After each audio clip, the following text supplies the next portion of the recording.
Oh, ready? I will now call to order the study session meeting of October 18th, 2021. Members of the public are invited to attend in person for our city council meetings. No one chose to do that today. I'll let you know. But public access is also available on local government access channel 8 for Comcast subscribers, on the city's YouTube channel online, and by telephone using the call-in numbers posted on the agenda. Joanna, will you call the roll, please? Mayor Lighty, Here. Mayor Pro Tem Wilford, Here. Councilmember Whitkovich, Here. Councilmember Downey, Councilmember Brown, Councilmember Goff, Here. Councilmember Duran Mullica, Councilmember Lukeman Haramasa. Here. Okay. We have 3 items on the agenda for the study session. The first one is the proposed flag policy. City Attorney Hoffman is here to present this item. Good evening. Good evening, Madam Mayor, members of council. The reason for presenting a flag policy is because when the city flies flags, it is a form of speech. And so this past year, there was a great deal of controversy, frankly, metro area and Colorado area wide over certain flags that were flown on municipal property. And so the goal is to come up with a content-neutral set of criteria related to which flags the city is authorized to fly. And so I would point you to the second and third bullet points in the in the background portion of the memo that Heather put together. Frankly, that is the guts of this policy. And what it does is it takes sort of the arbitrary nature of which flags are eligible to be flown out of the hands of the city and says that what triggers the question of whether the city might fly a flag is whether it is associated with an official federal proclamation or order or an official state proclamation or order. And then there are a number of other, a couple of other flags that are sort of associated with flags that beyond the state and United States flag are flags that are considered to have become part of the norm. And by that, I mean the fallen heroes are a similar flag and the POW MIA flag. But if you think about, for example, the pride flag, that is associated with a proclamation or order, both at the federal level and the state level. So it had both. And frankly, most flags that desire to be flown or that people will request are associated with a proclamation or order. But oftentimes, the city will, or cities will get requests for flags that are perhaps intended to be an opposing point of view to a flag that might be subject to an official proclamation or order. And so there were people that frankly were very uncomfortable with having the pride flag up and wanted to have a flag that might have been less, might have been more adversarial to, I think, a way of thinking that's more inclusive. And this is a good non-content-based manner of addressing which flags the city has the authority to fly in a given week or month.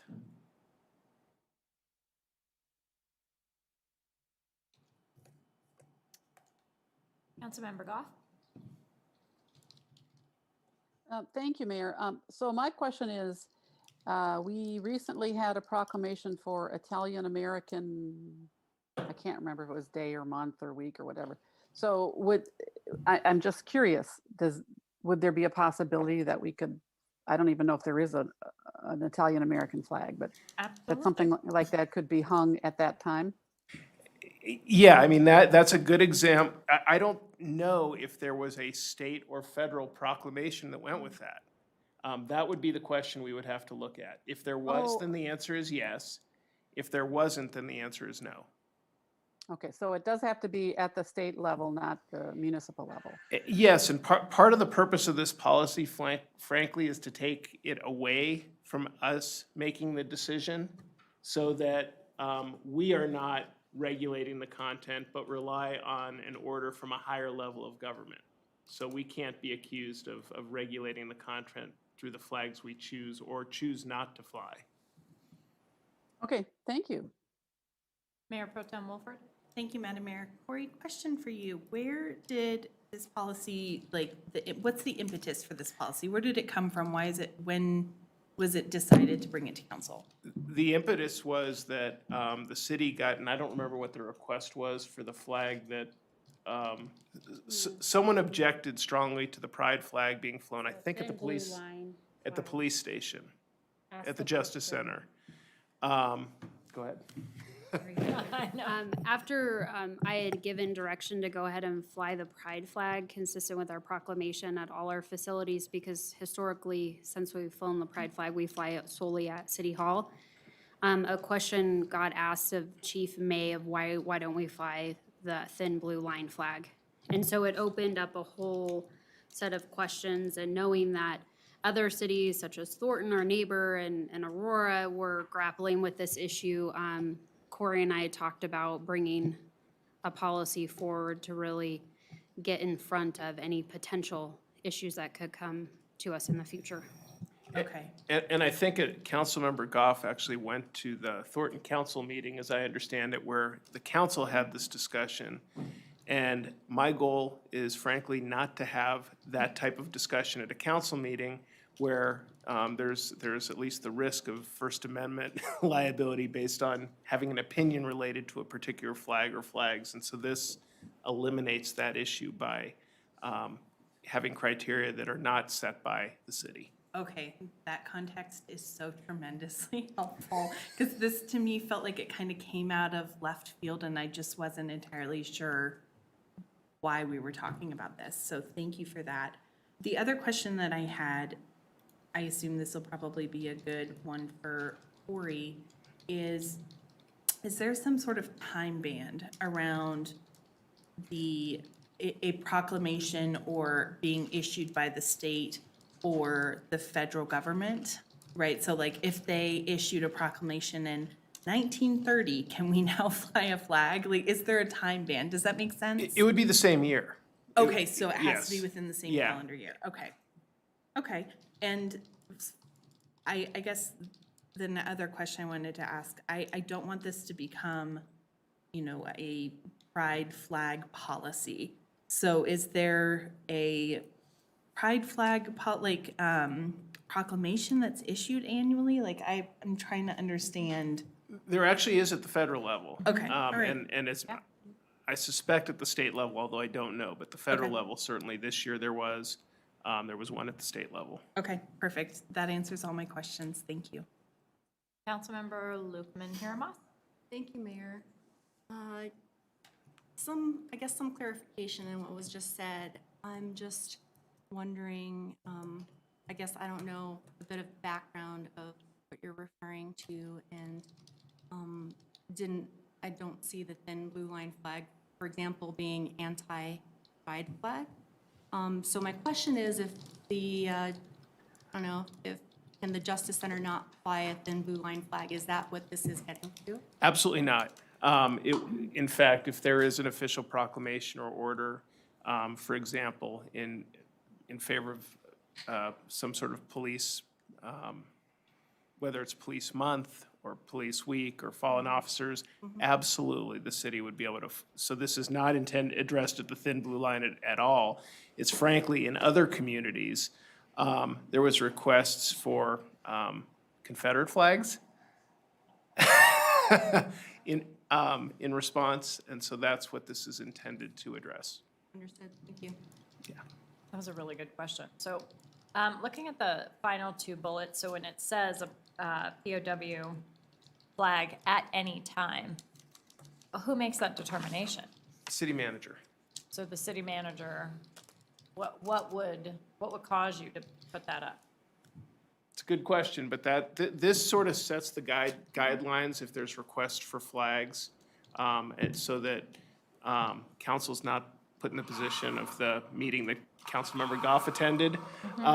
And then from there, the city manager can make decisions on what flags to fly based on the proclamations that are out there and for how long. But does that put her at risk of not having that be a standard? Because say, for example, a resident says, I want the POW flag up all the time. And she says, no, thank you.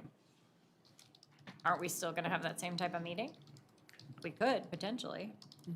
We could, but I think it's one of the recognized flags that she has the discretion among the kind of array of flags that the city flies. And that is a flag that some communities do fly all the time, others don't. Okay. And nothing in this policy would prevent the city manager from coming forward if there is some sort of dispute and saying, council, this is the issues I'm having, this is how I intend to address it, and getting your guidance. Okay. Initially, when I saw the title, flag policy, because we've had residents that are concerned about other residents flying flags that they deem offensive, this has nothing to do with that.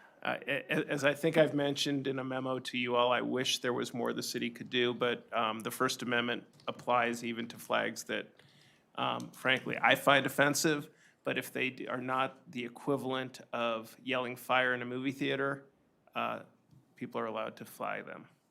Okay. Mayor Pro Tem? Thank you, Madam Mayor. I don't know that I have a question so much as a wondering. I understand why you've put the policy together the way that you have. It makes sense to me. What I'm trying to figure out is if there's a way to build in a little bit of flexibility for, I don't, like extenuating circumstances. Like say, for example, Northglenn High School wins the World Series or something, and we really want to celebrate Northglenn High School, and so we're turning all of our lights red in the city, and we're gonna fly a Vikings flag or a Norse flag or whatever at City Hall. Do you understand what I mean? Is there some flexibility? Is there a way to build some of that in? Does council just have to pass a proclamation that says we're gonna do this as a one-time thing? I understand the way you wrote the policy, and I get it. I'm just trying to anticipate future needs. So then, if a high school in Thornton makes the same request, All right, fine. you're Corey. regulating it on content. Now, there may be other ways to celebrate that, and there may be other, council may take separate action to address, for example, if the Norsemen win the high school football championships or something, we could, I'm sure, figure out a way to, through council action, do something to celebrate that. But the First Amendment says you don't look at the words or the mascot on the flag. But this gives the ones that are automatically authorized. Okay. Thanks, Corey. Any other questions? Okay, thank you. Thank you. All right. Draft City of Northglenn lobbying protocol. City Manager Guyer is back. Hello. Hello. I always wear the wrong earrings to take my mask off, and fortunately don't take my ear with it. So. Okay, this is the, I think, second discussion with City Council on the proposed legislative policy lobbying protocols. This is scheduled to go to City Council Monday night on October 25th as a consent item, pending feedback that I received from Council this evening. So when we last discussed this item, I've captured changes, recommendations from Council using track changes in the policy document, which are shown in green. And so if we flip to page 3 of the packet, we can go section by section and make sure that I've appropriately captured the feedback. I believe there was a little bit more work that the Legislative Policy Committee did in terms of feedback last Monday evening when they met, so we'll talk through where we landed. So in section 1, This was an overall, well, not comment, but sentence that I added that I thought could help support just the purpose and background. So any feedback on that? I like it. Okay. Membership, I added 3 members, which captures council's feedback. And then when you flip to page 4, under section 6, we added the guide is brought forward for city council review and adoption annually. And then the strike through on legislative issues guide was just for redundancy purposes. And then down at the bottom of that page, you see where I've added more substance. And that is staff will include a written report with a breakdown of the Legislative Policy Committee's positions on bills and the why behind their decisions every other week prior to the regular city council meetings. A representative of the Legislative Policy Committee will present bill positions to city council. The lobbying team will update the bill dossier electronically, and it will be available via a hyperlink in the agenda or council agenda. I can add that one word there. City council reserves the right to override a position of the Legislative Policy Committee by a simple majority vote of council. So that piece captures the process recommendation that council also made last week. I'm seeing head nods, okay. So moving to page 5, under the second paragraph in section 10, I've added city council reserves the right to override a position of the Legislative Policy Committee, so it's in both places. And then further down, I've added language if a bill position is time sensitive and feedback from the entire council city council is needed. The city manager will email the Legislative Policy Committee and city council and request a consensus through email if a bill position is unclear. City council members will respond directly to the city manager and will not reply all, or commonly known as the Corey phrase. That's required. I like Can you that. make sure that gets in the ordinance? Yeah, we'll add it to council orientation. So that's it. Are there any additional changes that council would like before we bring this forward on Monday? I think it looks great. Okay, so we'll get it adopted and then get it into practice. And we can always make tweaks as we move forward if we come across something that we didn't think about. Okay. Okay, All right, thank you. you're welcome. Adams 12, School Zone Assessment and Improvements Program. Welcome, Kent, our Director of Public Works. I'm actually gonna kick us off. Oh, great. Kent wanted to tag you're team right, this. sorry. It's okay. See you, Corey. Good night. So the purpose of tonight's discussion is to update you on the progress staff's made in partnership with Adams 12 School District, and what's forthcoming in terms of the year ahead. The background of this program, I'm really proud of where this program is to date and the work that's been done over the last 3 years. We have a really strong partnership with Adams 12 School District. We have 14 schools in Northglenn if you count Crossroads and Vantage Point. Sometimes I say 13, but it's because I'm counting them as one. So that's where the 14 comes from. But overall, we're striving to enhance the safety and mobility of pedestrians, of children, of cars within school zones in a safe manner. And so as noted on this slide, improvements have been done at 7 schools. There's 5 remaining, and 2 are not recommended for improvements based on direction from Adams 12 School District. And if that were to change at any point in time where the school district said, oh, wait, we want to go ahead and take a closer look at this school, we would be flexible and adjust our approach in that regard. So we're gonna talk a little bit about how we're addressing issues at the surrounding schools. The program alternates design and construction years. We rotate. It's the 1-year design, 1-year construction, so Kent can dive into that a little bit more. And I've already mentioned the continued collaboration with Adams 12 School District that we're really proud of. A key piece that we were able to add through this collaboration is the cost sharing. So historically, the city would use contractor to do design, and what we found to be true is that Adams 12 would hire same contractor to do similar design work, and so the cost sharing really does benefit the community as a whole and beyond. our city boundaries. So I'm really proud of that effort and appreciate Adams 12's collaboration with us. And with that, I'm going to turn it over to Kent to talk about what's ahead. Cool.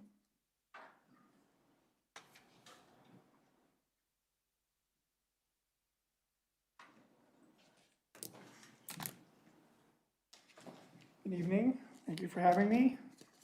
So yeah, this typical improvements we take a look at, and we meet with the principals, and again, Adams 12. We have a meeting with several of their staff, their transportation people as well, and then we go ahead and when we're actually doing this study, we do our observations and meetings with the principals and the residents that we see out there. Some of the improvements, most of the improvements are signage, ADA ramps, sidewalks, and striping. Those are the big ones that we typically see. And recently, we've been adding more flashing beacons because the requests seem to be that those really help. And we're really looking in the years to come to do more possibly raised crosswalks. And so to really pronounce those crosswalks, those heavily traveled areas, and then double those up with the flashing beacons as well. So you'll see one of those as part of our Safer Streets grant next year. I think we've presented that a couple different times before. Let's see. Uh-oh, I gotta use this. Okay. So these are the list of all of our schools. And as Heather mentioned, there's a couple that aren't recommended. But we did, Vantage Point is one of those that there was an assessment. But it was a few years ago where we, if you'll remember, starting at the Hawk signal, just shortly after that Hawk signal on Huron was the beginning of the school zone. So our team went in engineering, and we shortened that school zone actually. So we did do some improvements in that area on our own, but we did not do a full-blown study in that area. But we did shorten that school zone as it was so long, and people complained around having to drive 20 miles an hour all the way down Huron. And so this list again shows what we've done, when we've done it, and the approximate cost of those improvements. So moving forward, after our discussions with Adams 12, this is what we've put together as presenting for our 4-year budgeted plan. So our design would begin in 2022 with the design of Northglenn Middle School and Malley Elementary. And then in 2023, we would propose to do construction on Northglenn Middle, Malley, and then the studio school is the design we did last year in 2020, but we didn't have funding in the account to do both Hillcrest and studio school at the same time. So we've already had, I think it was just last week or 2 weeks ago, we brought the IGA for Hillcrest and the cost sharing. And we did have discussions with them when we met with them on August 30th, specifically surrounding the studio school. Because a lot of that work was concrete work in the right of way, and they did agree that would be something they would participate in doing.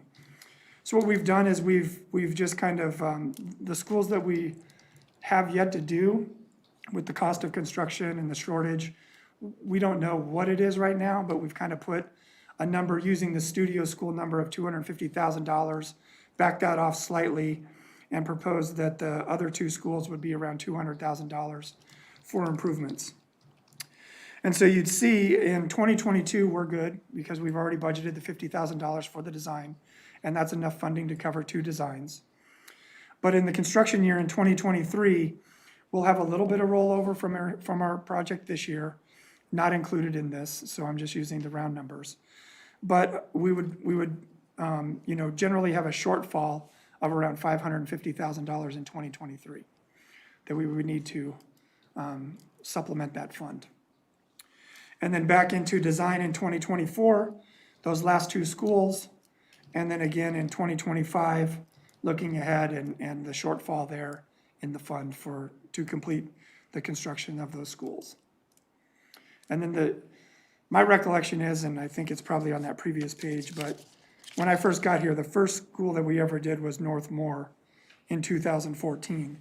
So it may be, by 2025, it may be something where we want to, just do a check with me type thing and not just say, hey, we did all the schools and say we're done, go back and start from the beginning again and see how those improvements were working and what else we can do and circle back.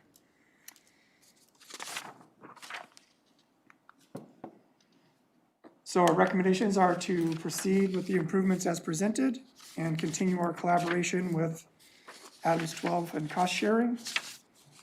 And I or Heather can answer any questions you may have. Councilmember Goff? Thank you. It's probably just a really quick question here, but when you were talking about the shortfall coming up in 2022 and the next year, whatever that was, does that include District 12 paying their part? And so we are just ourselves are going to be short that amount, or is that the overall shortage? That'd be for the overall project cost. So we don't, I think how our budget process works is on those types of things, we have to fully fund the project and then we would get reimbursed those funds. So if that is the case, then, potentially in 2023, if we were to split that $650,000 and we received, $300,000 back from Adams 12, then potentially in 2025, we may have enough funding to do those construction projects. Okay, that's just what I wanted to clarify. Thank you very much. Any other questions?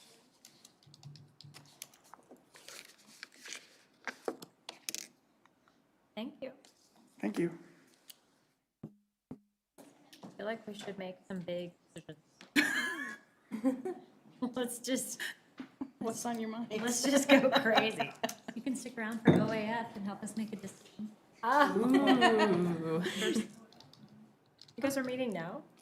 Yeah, Oh, well. it's why gonna be not? like a 5-minute meeting, if that. Why not? Because this one has concluded, which is That's all we have for you this evening, Mayor.